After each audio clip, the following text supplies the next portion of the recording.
Bonsoir, donc تحت الطلب ديال البعض منكم دونك انا نعطي السوليسيون ديال quelques questions من un ensemble de questions.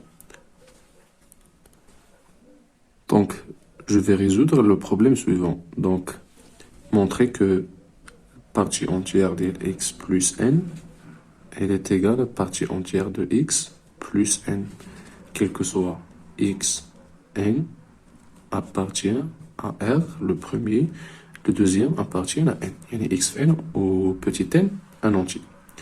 Donc, je cherche la plus facile méthode. Donc, je vais poser partie entière de x égale 1k. Puisque c'est partie entière, donc ce cas, c'est un entier, appartient à z. D'accord? Donc, voilà. Puis, donc, j'ai quoi?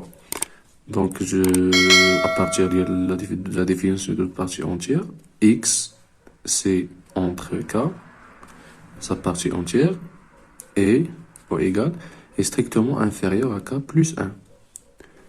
Voilà. Donc, je vais ajouter n. Donc, x plus n, ça va être aussi supérieur à k plus n, et k plus n plus 1. Voilà, là, on va remarquer quelque chose.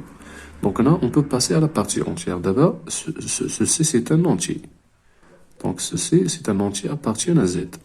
لاحظوا معنا هذا aussi, c'est un entier appartient à z. Donc هادو بجوج بهم كاينين في z. وحاجة تانية ماشي غير بجوج بهم كاينين في z, ولكن de plus, ce sont des nombres entiers successifs. Donc k plus n, هذا k plus n plus 1. Voilà. وعندي واحد le réel entre deux entiers successifs. وزائد أن هذا le réel هذا il est inférieur strictement le deuxième. Donc, شنو هي la partie entière? La question شنو هي la partie entière ديال. Donc là, je cherche la partie entière ديال x plus n. Donc forcément, par définition, partie entière ديال x plus n, c'est exactement k plus n. علاش نعاود les hypothèses donc هذا c'est un réel entre deux entiers, c'est un entier et c'est un entier. Donc شي باش هذا صالح يكون la partie entière puisque c'est un entier. وهذا c'est l'entier successif ديال هذا. وهذا le réel il est inférieur strictement à هذا. Donc ما بقاش عندنا إمكانية يساوي هذا.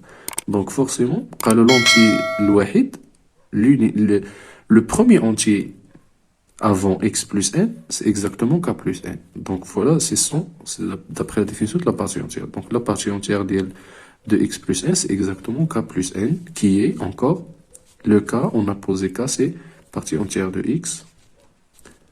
Je le remplace, plus donc 1 n. Et voilà, on a montré que partie entière de x plus n est égale exactement à la partie entière de x plus n.